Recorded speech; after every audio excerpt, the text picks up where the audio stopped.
నేను మీకు అలా జ్ఞాపకం చేస్తాను. ఇక్కడ పేతురు గారు తగ్గించుకుంటున్నాడు. నేను అపోస్తలుడని కానీ అపోస్తలుడు అవ్వడానికి ముందు నేను దాసుడని అంటున్నాడు. క్రైస్తవ జీవితంలో తగ్గింపు అనేది గొప్ప ఆశీర్వాదానికి కారణమని చెప్పకనే చెప్తా ఉన్నాడు పేతురు గారు. చాలా గొప్పవాడు పేతురు గారు. ఎంత గొప్పవాడంటే ఆయన ఏర్పడితేనే చచ్చిపోయిన శవాలు, వ్యాధిగ్రస్తులు లేచి నిలబడేవాడు. అలాంటి ఆయన తన గురించి నేను బానిసను అంటున్నాడు. యేసయ్య బానిసను. తర్వాత మొదట నీవెవరో నిన్ను నీవు పరిశీలన చేసుకోవాలి. అందుకనే నేను ఎప్పుడు చెప్తా ఉంటాను, నీకంటే నేను ఘోరమైన చెడ్డవాడిని, పాపిని, నీచుడను, భ్రష్టుడను. అయితే ఇప్పుడు యేసయ్య దాసుడను అని నేను పరిచయం చేసుకుంటూ ఉంటాను. ఈ విషయంలో నేను ఎప్పుడు సిగ్గుపడను కూడా. వాస్తవం చెప్పేటప్పుడు సిగ్గుపడాల్సిన అవసరం లేదు. ఒకప్పుడు ఘోరమైన పాపిని నా దేవుడు దర్శించిన తర్వాత నా దేవుని నీతిని బట్టి నేను నీతిమంతుడిగా మార్చబడ్డాను. ఒక సేవకుడయ్యాను. ఆయన వాడుకునే పాత్రనయ్యాను. ఆయన గురించి నలుగురు చెప్పడానికి ఒక సాధనంగా వాడుకుంటూ అట్లా పేతురు గారు పరిచయం చేసుకుంటూ ఆయన ఎవరికి రాస్తున్నాడంటే, మామల్ని అమూల్యమైన విశ్వాసం పొందిన వారికి రాస్తున్నాను అంటున్నాడు. విశ్వాసము వేరు, అమూల్యమైన విశ్వాసము వేరు. మనం ఉంచే విశ్వాసం వేరు, దేవుడు మనకిచ్చే విశ్వాసం వేరు. ఈ మీతో పంచుకున్నాం, మర్చిపోయారని జ్ఞాపకం చేస్తున్నాం. నేను వచ్చింది చిన్న విశ్వాసం, కానీ ఆయన ఇచ్చింది చాలా గొప్ప విశ్వాసం. కొంచెం నువ్వు ఆయన నిజంగా కొంచెం నమ్మగలిగితే ఆయన నీకు కొత్తిస్తాడు. ఆయన నీకు కొత్తిస్తాడు. ఆ విశ్వాసము ఈ అద్భుతాలు నీ జీవితంలో జరిగిస్తాడు. ఉదాహరణ చెప్పాను, అమూల్యమైన విశ్వాసము. విశ్వాసాలు 3 రకాలైన కూడా చెప్పాను. గొప్ప విశ్వాసము, ఇంత గొప్ప విశ్వాసము, అమూల్యమైన విశ్వాసం. గొప్ప విశ్వాసం దగ్గర కానాను స్త్రీని గుర్తు చేశారు. తను తగ్గించుకొని ప్రభువు తను దీవించిన దాకా, తన కుమార్తె విషయంలో ఆయన పాటించిన దాకా వదిలిపెట్టలేదు. అది గొప్ప విశ్వాసం. ఈ విశ్వాసం అంటే ప్రభువుని శోధిస్తారు, వెంబడిస్తారు. ఏంటి ప్రభు నా సంగతి అంటారు. ఖచ్చితంగా దేవుడు చేయాల్సిందే. అది గొప్ప విశ్వాసం. ఆయన చేసిన దాకా పెట్టబడినటువంటి విశ్వాసం. నీవు దీవిస్తే కానీ నీ వదలన్న విశ్వాసం. అది గొప్ప విశ్వాసం. ఏదో విశ్వాసం అని చెప్పి 4 మాటలు ప్రార్థన చేసి అవతలికి వెళ్తే దానివల్ల నీ జీవితంలో ఏ కార్యాలు జరగవు. కానీ ఈ విశ్వాసము ఆ కానాను స్త్రీ విశ్వాసము లాగా, ఆ ఎన్నో ప్రియుల దగ్గర యాకోబు విశ్వాసం లాగా పట్టుదలతో ఉన్నాను. ఇక్కడ అమూల్యమైన విశ్వాసం అనేది దేవుడు నీకు ఇస్తే నీ విశ్వాసం అమూల్యమైపోతుంది. దానికి ఎగ్జాంపుల్గా షడ్రక్, మేషక్, అబేద్నెగో చెప్పారు. వారు చిన్న పిల్లలే, అయితే వారి విశ్వాసానికి దేవుడు అమూల్యమైన విశ్వాసం ఇస్తే అగ్నిలో వేస్తే కావాలి.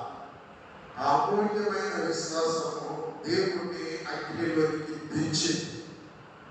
కనుక ఈ మాటలు ఎవరికంటే మా వలనే అమూల్యమైన విశ్వాసము పొందిన వారికి చెప్తున్నాడు.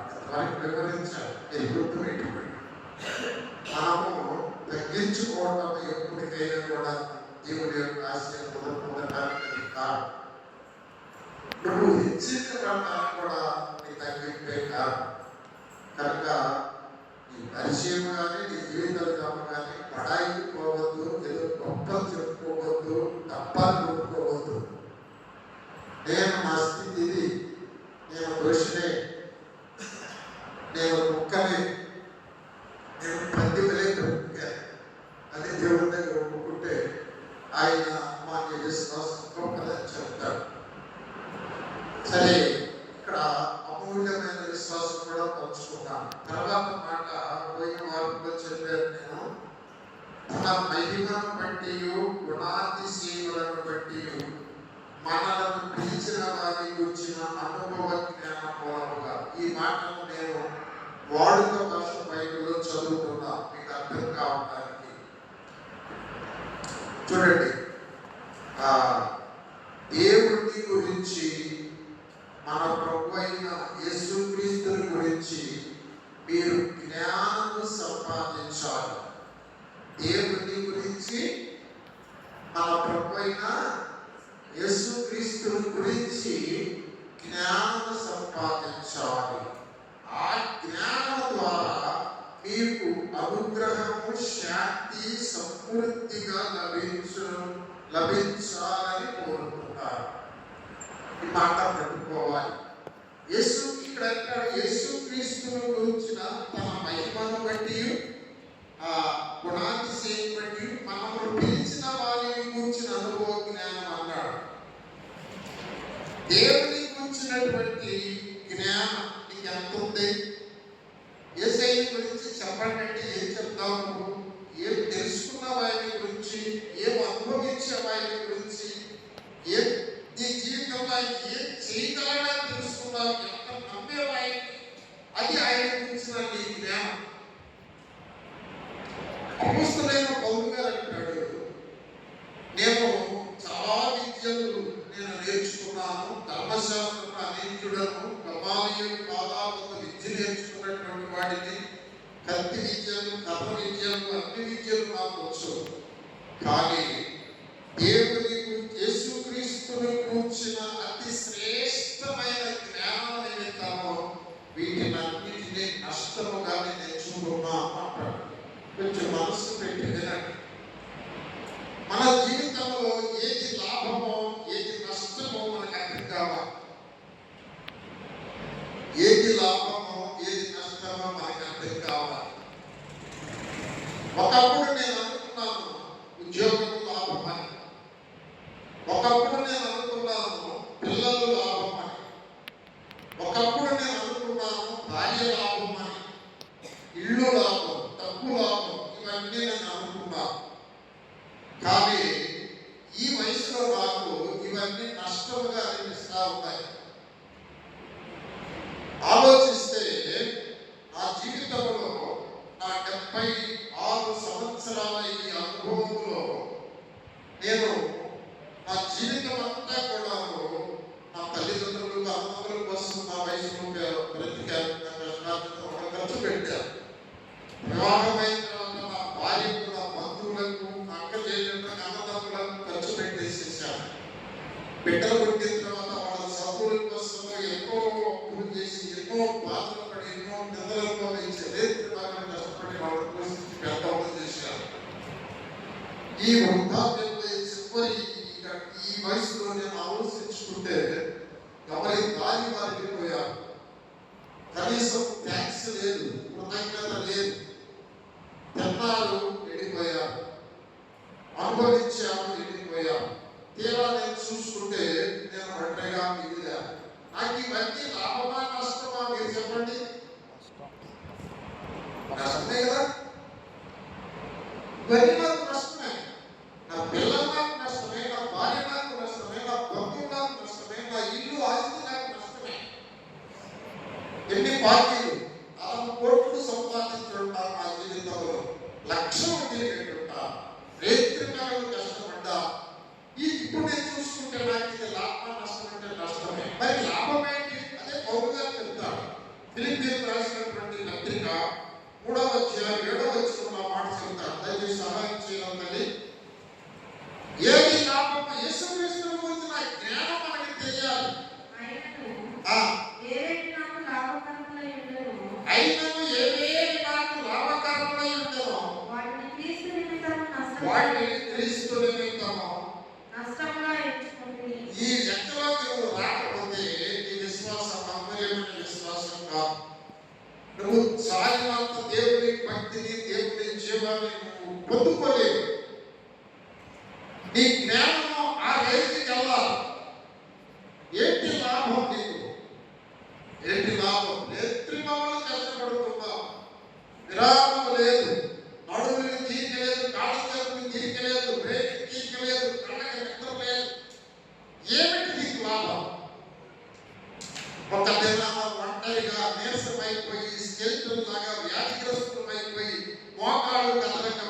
కూర్చుంటే మన ముఖం చూసే దిక్కు ఉండదు. యేసుక్రీస్తుని గురించిన అతి శ్రేష్టమైన జ్ఞానం కాదు, అతి శ్రేష్టమైన జ్ఞానం. ఎంత సంపాదించుకున్నావు నీవు, అది నీకు లాభం. ఆ జ్ఞానం నేను బ్రతికిస్తుంది. ఆ జ్ఞానం నేను నీతిమంతులుగా పరిశుద్ధులుగా నిలబెట్టింది.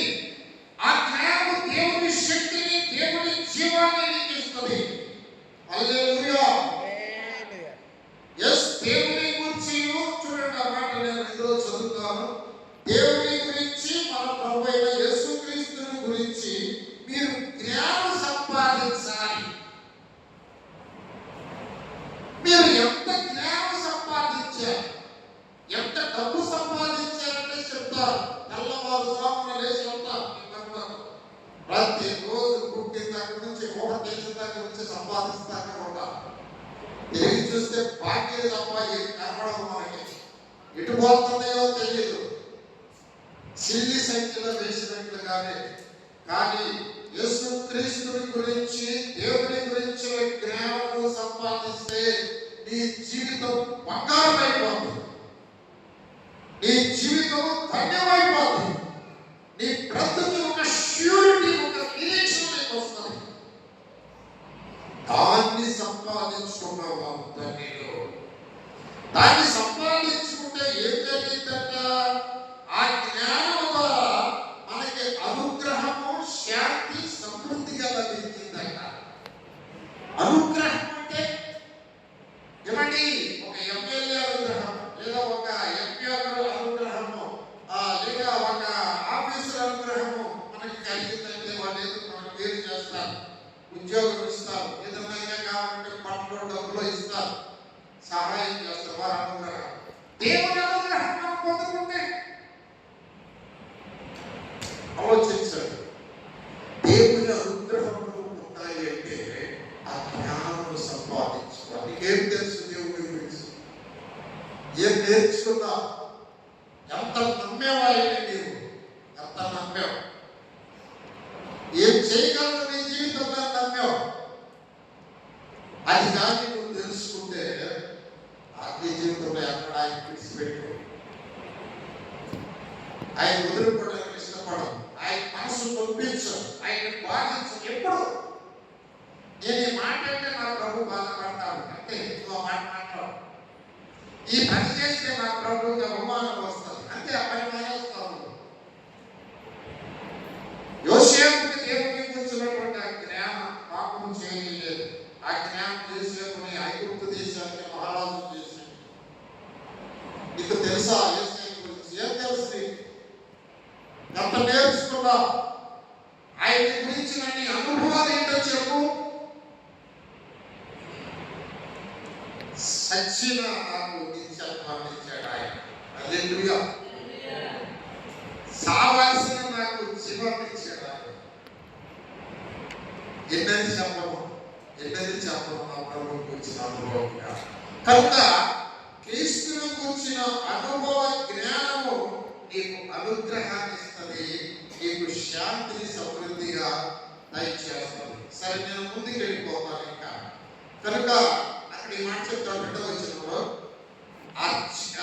చూడండి ఒకసారి. ఆ 2వ పేతురు పత్రిక 1వ అధ్యాయం 2వ వచనంలో తన మహిమను బట్టి, ఆయన గుణ అతిశయాలను బట్టి, ఆయన అనుభవ జ్ఞానం కాదు, అది మన అనుభవ జ్ఞానం. ఇప్పుడు నేను చదివేది మనం పిలిచిన వారిని గురించిన మన అనుభవ జ్ఞానం మూలముగా చదువు. ఆయన దైవ శక్తి జీవానికి, భక్తికి కావలసినవన్నీ దయచేస్తాడు. కొంచెం జాగ్రత్తగా మనసు పెట్టుకున్నాడు. నీ భక్తి ఏ రేంజ్లో ఉంది, నీ జీవం ఏ రేంజ్లో ఉంది? జీవం బట్టి ఆత్మ బ్రతికి ఉండటం. ఏమండి? అపరాధముల చేత, పాపముల చేత నీ జీవాన్ని కోల్పోతున్నావు. నీవు మాట్లాడే ప్రతి మాట, నీవు ఆలోచించే ప్రతి ఆలోచన, నీ నోటి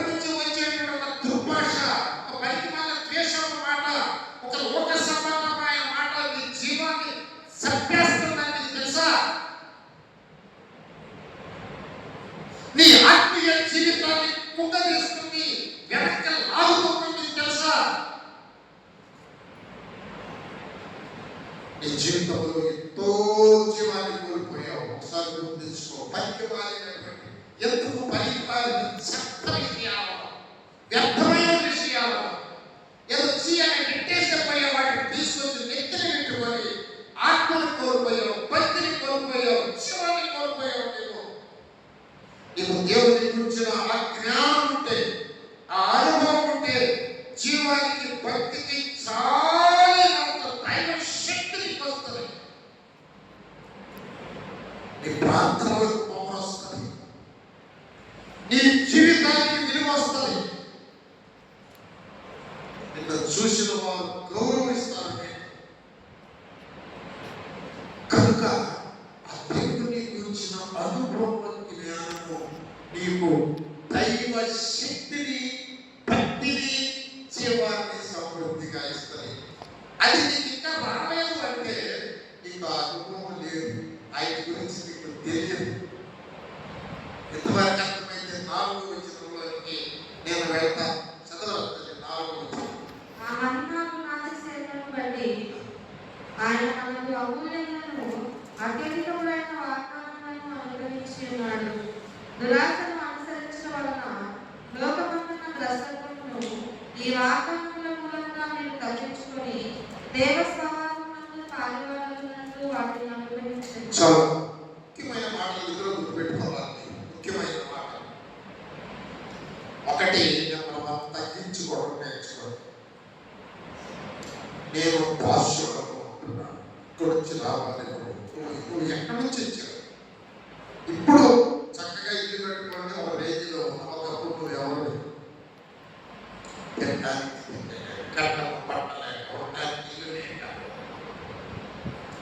చెప్పుకున్నా, అడిగినా ఎవరికో లేని పరిస్థితుల్లో వచ్చినాడే కదా మనం. నీళ్ళు ఉన్నాయా మనకి తాగడానికి? ఇక్కడికి వచ్చిన నా అనుభవంలోనే ఇవి లేవు, పోసుకోవడానికి నీళ్ళు లేవు, బయట చెప్పడానికి ఎట్టుందా మనకి? ఎట్టుందా? ఎన్నో బాధ పరిస్థితి. ఉత్తరాఖండ్ లేదా గుర్తుంటాన్ని చేయగలరు. ఎక్కడి నుంచి వచ్చావు? ఎన్ని బాధలు పడ్డావు, ఎన్ని అనుభవాల నుంచి వచ్చావు. ఇప్పుడు లోపల గొప్ప కావచ్చు, లేదా కాస్త సంపాదించుకోవచ్చు, కాస్త మంచి ఇల్లు కట్టించుకోవచ్చు. అయితే నీ స్థితిని గుర్తుపెట్టి, అది నెంబర్ 1. నెంబర్ 2 ఏంటంటే నీ విశ్వాసం. దేవుడి మీద నువ్వు ఇచ్చినటువంటి నమ్మకం ఎంత? నీ విశ్వాసము గొప్ప విశ్వాసమేనా? నీ విశ్వాసము ఎంత గొప్ప విశ్వాసమైనా ఆ శతాధిపతి విశ్వాసమేనా? నా ఇంట్లోనికి నువ్వు రావడానికి నేను యోగుడు కాదయ్యా, నేను యోగుడే కాదు, నా ఇంట్లో అడుగుపెట్టు. మాట సెలవు. నా దాసుడు స్వస్థత పొందుతాడు. నేను అయోగ్యుడు కానీ నేను అధికారి, 100 మందికి అధికారి. 100 మంది నేను కూర్చోబెట్టి కూర్చుంటారు, ఎల్లమంటే వెళ్తారు, ఏది చెప్తే చేస్తాను. కానీ నువ్వు నా ఇంట్లో అడుగుపెడతాను, నేను యోగ్యుడు. ఎంత గ్రహింపు ఆయన గురించి, ఎంత తెలుసుకున్నాడు ఆయన గురించి. జక్కయ్య చెట్టు దిగు అన్నాడు. దిగి వచ్చిన తర్వాత నీ ఎంట నేను ఉండాలయ్యా ఈరోజు అన్నాడు. అంతే. ఆ 2 మాటలకే ఎంత సంపాదించాడు ఆయన గురించి. జనాలందరూ అనుకుంటున్నాడు, వీడు పాపిస్తోడు, వీడు దౌర్భాగ్యుడు, వీడు మోసగాడు, ఆయన తెలియదా అనుకుంటున్నారు అందరూ. తెలుసు ఆయనకి, అందరూ మొఖాలు చూస్తుంటే సేదరించుకుంటున్నారు.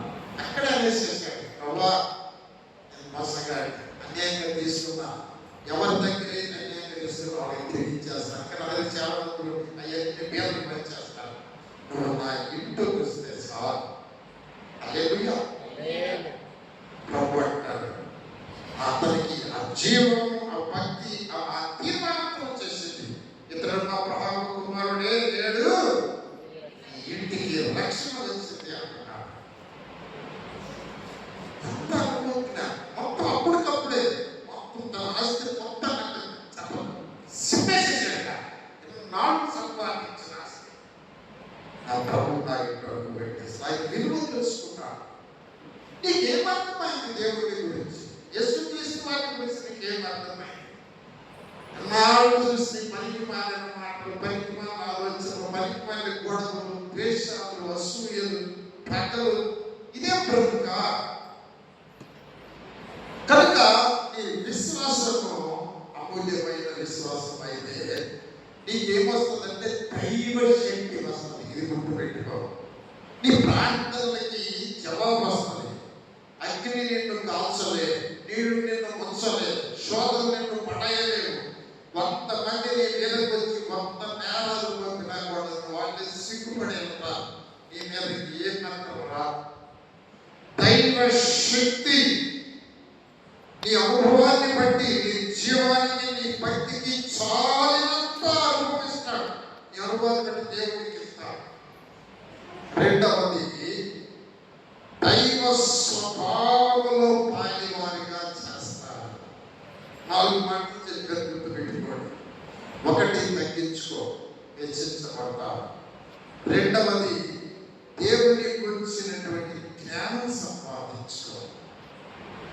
ఆయన ఎవరండి? ఆయన పరిశుద్ధుడే. ఆయన ఏం చేస్తాడండి? సత్యాన్ని ప్రయత్నించాడండి. దరిద్రుడైన ధనవంతుడు చేశాడు. ఎవ్వరికి లేదు, ఎవరు చెయ్యలేని పనులు, నా జీవితం అసలు సాధ్యం కాని పనులు ఆ దేవుడు చేసేటట్టు. అది నా అనుభవం, అది నా ఎక్స్పీరియన్స్ ఆయన గురించి. ఆయన గురించి నీ అనుభవం ఏంటి? ఆ అనుభవం నాకు భక్తినిచ్చింది, ఆ అనుభవం నాకు దైవ శక్తినిచ్చింది, నా జీవానికి చాలినందించింది. ఆ అనుభవం లేకపోతే కట్టు విడిచి లోకంలో కలిసిపోతారు. నా అనుభవం కట్టు లేని బ్రతుకు, నియమాలు లేని బ్రతుకు, అదుపు లేని బ్రతుకుగా అయిపోతాయి మనుషులు. కనుక ఆ జ్ఞానం ఎవరండి? యేసయ్య ఎవరండి? ఒక ప్రాథమిక పరిశుద్ధుడు చేసేవాడండి, ఒక దౌర్భాగ్యుడిని ఎంప్లాయ్ చేసేవాడండి, అరే ఒక అనాథ పిల్లవాడిని డాక్టర్ చేసేవాడండి. ఎవరండి యేసయ్య? ఏం తెలుసు నీకు ఆయన గురించి? ఆయన విలువ నీకు తెలిస్తే ఆయన వాడుకుంటావు నీ జీవితంలో. ఆయన నీకు దైవ శక్తిని ఇస్తాడు. ఆ అనుభవ జ్ఞానం మూలముగా నీ జీవానికి, భక్తికి చాలినంత శాంతి సమాధానమే కాదు కానీ ఆ దైవ శక్తిని నీకు ఇస్తాడు. నెంబర్ 1, ఆ శక్తిని పొందుకోవాలి మనం. రెండవది, ఆయన మనకు అమూల్యములు, అత్యధికములైన వాగ్దానాలు అనుగ్రహించాడంట. జాగ్రత్తగా వినండి ప్రియులారా. ఏమండి, ఏదో అనుగ్రహించడం మనకి అమూల్యములు. చెప్పండి, అమూల్యములు, అత్యధికములైన వాగ్దానాలు అనుగ్రహించాడు. ఆ వాగ్దానాల మూలముగా ఈ లోకమందున్న భ్రష్టత్వాన్ని తప్పించుకొని దేవుని స్వభావములు పరిభాగస్తులు అవుతామంటాడు. 2 చేతులు స్తోత్రాలు చెల్లించారు. ఏదో వింటే అర్థమయ్యే మాటలు కాదు ఇవి. లోతుగా ధ్యానం చేసిన పొరలో నిలబడే మాటలు ఇవి. ఏదో పై ఏదో ఆలోచిస్తా వింటే నీకు అర్థం కాదు. ఏమండి, అబ్రహాము అంత గొప్ప విశ్వాసం కారణం ఏంటో తెలుసా మీకు? అబ్రహాము అంత గొప్ప విశ్వాసం అవడానికి కారణం ఏంటో తెలుసా? దేవుడు ఆయనకి ఇచ్చిన వాగ్దానం. ఏమిటా వాగ్దానం అంటే, నిన్ను నేను ఆశీర్వాదంగా చేస్తాను, నీ పిల్లలకి దేశాన్ని ఇస్తాను, నీ గర్భంలో బిడ్డలు ఇస్రాయేలు ఉన్నాడో నీకు ఇస్తాను అని వాగ్దానం ఇచ్చాడు. ఈ వాగ్దానం ఏం చేసిందంటే, జాగ్రత్తగా వినండి, విశ్వాసంలో ఈ వాగ్దానం అబ్రహాము నిలబెట్టింది. అలాగే చెప్పండి, దేవుడు నీకు వాగ్దానం ఇచ్చాడంటే ఆ వాగ్దానం యొక్క విశ్వాసం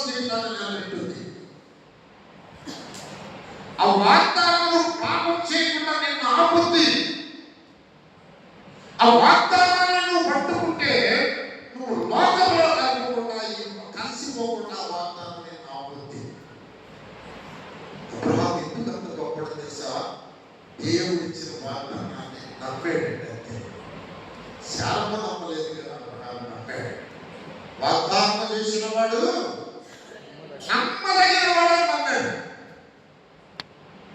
నెల నెల మీకు వాగ్దానాలు ఇస్తున్నా, సంవత్సరానికి ఒక వాగ్దానం ఇస్తున్నా. నమ్ముతున్నారు? తీసుకుంటున్నారు, మళ్ళీ ఇక్కడ తీసుకొచ్చి ఇక్కడ పారేసుకుంటున్నారు, మళ్ళీ తీసుకొచ్చి లేకపోతే సరదా పెట్టిన నాకు వదిలే అన్నట్టుగా ఊడ్చేవాడు పోతున్నారు. మీరు వాగ్దానాలు పూజ చేసుకుని చీకయ్య నుంచి వాగ్దానాలు అన్నీ వదిలిపెట్టి చెప్తున్నారు. దేవుడు ఇచ్చే వాగ్దానం ఈ భక్తి జీవితాన్ని నిలబెడుతుందండి. అబ్రహాముని నిలబెట్టింది, అబ్రహామును బ్రతికించింది, అబ్రహామును నడిపించింది. అబ్రహాము బిడ్డ బిడ్డతాను నేటి వరకు కరువుగా ఇశ్రాయేలీయుల ప్రపంచంలో నిలబెట్టింది దేవుడు అబ్రహాము ఇచ్చిన వాగ్దానం. సపోర్ట్ కొట్టండి ఒకసారి. అందుకని ఎప్పుడు ఈ మాట మాట్లాడుతూ ఉంటాను నేను. వాగ్దానములు నాలో నెరవేరేనే, విమోచించి నాకిచ్చితివే. వాగ్దానములు నాలో నెరవేరేనే, విమోచించి నాకిచ్చితివే. పాడేదను ప్రాశిస్తును, హల్లెలూయా హల్లెలూయా హల్లెలూయా. నా ప్రాణప్రియుడా యేసయ్యా, ఆనందింతును నా హృదయార్పణ. తిరిగి పలికిన ఆత్మతోను హృదయపూర్వక ఆరాధనతో సాక్షాత్తు. హల్లెలూయా. ఒక భక్తుడిని, ఒక విశ్వాసిని, ఒక సేవకుడిని నిలబెట్టేది ఏంటంటే వాగ్దానం. గుర్తుపెట్టుకోండి, గట్టిగా రాసుకోండి, మీ బ్రెయిన్లో రాసుకోండి. నిన్ను పాపంలో పడకుండా, నువ్వు లోకంలో నడకుండా, నువ్వు జారిపోకుండా పరిశుద్ధతలో నీతిలో నిలబెట్టేది ఏంటంటే వాగ్దానం. అది ఆ మాటలో ఆలోచించిన ఆయన మనకు అమూల్యమైన అత్యధికములైన వాగ్దానములను అనుగ్రహించున్నాడు. దురాశను అనుసరించుట వలన లోకమందున్న భ్రష్టత్వమును ఈ వాగ్దానముల మూలముగా తప్పించుకుని దేవ స్వభావములో పాలివారలుగా వాగ్దానాలు ఇచ్చాడు. ఎందుకు వాగ్దానము? దైవ నేచర్, దేవుని ప్రేమ, దేవుని గుణం, దేవుని నీతి, దేవుని నడక, వీటిలో నువ్వు నడవడానికి కారణం ఏంటంటే వాగ్దానం. దురాశను అనుసరించడానికి ఈ వాగ్దానం అడ్డు వస్తుంది. భ్రష్టుడిని పోకుండా ఈ వాగ్దానం అడ్డు వస్తుంది. నాకు నిలబెట్టింది వాగ్దానం. 33వ సంవత్సరంలో నా దేవుడు నాకు వాగ్దానం ఇచ్చాడు. ఇదిగో, నువ్వు తాగబాక, నువ్వు పాపం చేయబాక, స్మోకింగ్ చేయబాక, వ్యర్థమైనటువంటి పనులు చేయబాక, నేను గొప్పవాడిగా చేస్తాను, నీ సమస్యలన్నీ తీరుస్తాను, నీ కుటుంబాన్ని లేవనెత్తుతాను. వాగ్దానం ఇచ్చాడు. చావడానికి వేసుకునే టైంలో దేవుడు నాకు ఇచ్చిన వాళ్ళు. ప్రభా, నిజంగా నువ్వు కానీ నాకు ఇస్తే చెయ్యన్నా, ఆయన చేసేసాడు సంవత్సరంలోనే. అది నాకు నేను భ్రష్టుడు అవుతాను. ఎలా అవుతానంటే భ్రష్టుడిని, ఒకవేళ మీరు భ్రష్టుడు అనుకున్నా నేను భ్రష్టుడిని కాలేను. నాకు వాగ్దానం ఉంది. ఆ వాగ్దానాన్ని భ్రష్టమైనటువంటి దీనికి నేను వదులుకుంటానా? పనికి మాలిన వాటిని. ఆ వాగ్దానం నాకు ఎంతగానో ఆదరించింది. నాకు ఆయుష్, ఆరోగ్యాన్ని, నా బిడ్డకి దీవెన ఇచ్చి, సంతృప్తికరమైన జీవితాన్ని ఇచ్చింది. నాకు గొప్ప నిరీక్షణ ఇచ్చింది ఆ వాగ్దానం. నీకు వాగ్దానం ఉందా? నీకు దర్శనం ఉందా? దేవుడు చూపించిన కళగా కానీ, దర్శనం కానీ, వాక్యాలు కానీ నమ్ముతున్నావా? నమ్మి భయపడుతున్నావా? ఈ వాక్యము ఇక్కడ నుంచి విడుదలయ్యేటువంటి లేఖనాలు ఇవన్నీ కూడా ప్రత్యక్షతలు అంటారు. దేవుడు ఆయన ఆత్మ నాలో వచ్చి నీతో మాట్లాడాలనుకుంటాడు. ఆయన ఆ ప్రత్యక్షతలను నువ్వు వాగ్దానాలుగా స్వీకరించగలిగితే ఆ వాక్యము నిన్ను గొప్ప చేస్తుంది. ఒక మాట చూడండి, జకర్యా గ్రంథం మొదటి అధ్యాయం మొదటి వచనం చదవండి. జకర్యా గ్రంథం మొదటి అధ్యాయం త్వరగా చదవమ్మా. ఏర్పడి రెండవ సంవత్సరము 8వ నెలలో యెహోవా వాక్కు ప్రవక్తయు ఇద్దో పుట్టిన బెరక్యా కుమారుడైన జకర్యాకు ప్రత్యక్షమై సెలవిచ్చినదేమనగా, ప్రత్యక్షమై సెలవిచ్చినటువంటిది ఏంటది? ప్రత్యక్షత అంట. ఇప్పుడు ఇది ప్రత్యక్షత, ఈ మాటలు ప్రత్యక్షత. నీతో దేవుడు మాట్లాడుతున్నాడు. నువ్వు తగ్గించుకో. ఏమిటి? విశ్వాసం అమూల్యం కావాలి అంటే నీవు విడవకుండా నా గురించిన జ్ఞానాన్ని నువ్వు పొందుకో. నేనేంటో నువ్వు తెలుసుకో. ఈ దేవుడు నీకేమి మాట్లాడుతున్నాడు? ఇది వాగ్దానం నువ్వు తీసుకుంటే నీ జీవితం ధన్యమవుతుంది.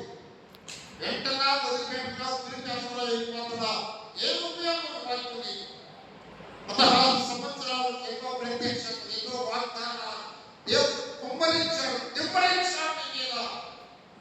ఏ వాగ్దానాన్ని నువ్వు దాచుకోగలిగావు? ఏ వాగ్దానాన్ని నువ్వు పెంచగలిగావు? ఏ ప్రత్యక్షతను స్వతంత్రించుకోగలిగావు?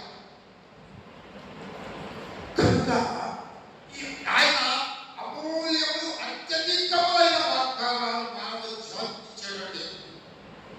ఆ వాగ్దానముగా దురాశను అనుసరించటం వల్ల కలిగే భ్రష్టత్వాన్ని గమనించుకుంటాం. ఏమండి? నేను తాకుండా కూడా ఉంటే, నేను తప్పు చేయకుండా ఉంటాను జ్ఞాపకం వాగ్దానం. నీకు ఆ వాగ్దానం లేదు కదా, వీటిని పొడవాడుతున్నావు. నీ హృదయంలో కక్షలు ఉంటున్నాయి, ద్వేషాలు ఉంటున్నాయి, నువ్వు లోకస్తులాగా బ్రతుకుతున్నావు. నీకు ఏ వాగ్దానం లేదు, యేసు గురించి ఏ అనుభవం లేదు, దేవుడి గురించి భయం లేదు. నీకు దైవ రాజ్యం ఉంటే నీతిగా బ్రతకాలి, దైవ రాజ్యంలోకి వెళ్ళాలని నిరీక్షణ లేకుండా బ్రతుకుతున్నావు. కనుక ఇలా ఉన్నావు. వాగ్దానము లోకముందు ఉన్నటువంటి దురాశను అనుసరించడం వల్ల లోకముందు కలిగే భ్రష్టత్వాన్ని తప్పించుకొని దేవుని స్వభావంలో పారివారేటట్టుగా చేస్తున్నారు.